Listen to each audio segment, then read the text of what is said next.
there's some excellent recommendations at the end from the emergency, the multi-agencies. There's nine recommendations in the report, even though it's for noting at the end in any comments. But I think those issues will be picked up later on. I understand what you're saying, but... Chair, can I just come back and apologise? This is not my committee. I'm Adult and I'm Environment. But what I'm saying is that recommendations, we have all seen recommendations, and so I would hope that this committee makes sure that they see those recommendations, how they are being enacted, and they scrutinise that as to the appropriateness of it, or whether it's just a taken off the peg, oh look, those do this and those do that, stick it in a report. It's too important. Yeah, I absolutely accept that as a learning point out of this. And we've taken some of that away in terms of the review and the paperwork, and there are reviews that are taking place in terms of city region resilience plans around those issues. But the other point for me is that I think in terms of Wirral officers that have responded to that site, we personally, I gave my card out and my individual telephone number out to a whole host of people and said, as I would in any incident, in any recovery, that if you've been affected, you need to give me a bell and I will make sure that something gets to you.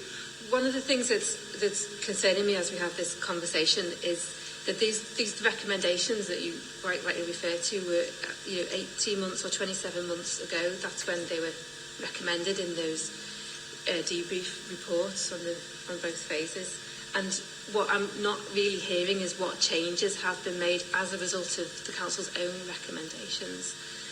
For example, so it does say here to ensure there's arrangements for community engagement, but what we're hearing is just ad hoc meetings. There isn't any systematic engagement with the community. There isn't any systematic offering of one-to-one support for people who are suffering trauma, and I don't think it's appropriate just for the owners to be on the victim to call the mobile phone number.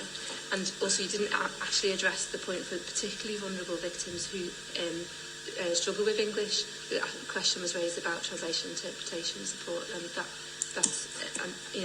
children respond differently to adults. All those kinds of questions I don't see being implemented as a result of the recommendations.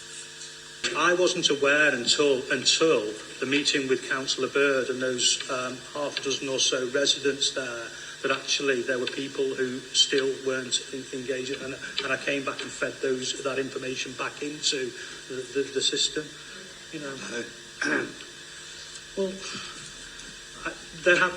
This is part of that process in terms of that engagement, isn't it? It's coming back. I'm struggling to understand how more, and I'm saying this in an open, honest way, accepting that members will have views, but if there's a requirement for a specific engagement plan on the back of any instance we have, I think we executed an engagement plan. It might not necessarily have been written down, but there were officers on the ground, there were facilities available, there were meetings in place where the public and the residents were invited to. If that didn't meet the criteria or for every individual, then we need to look at that and understand how better we can do that in future, Councillor Bird. Yeah.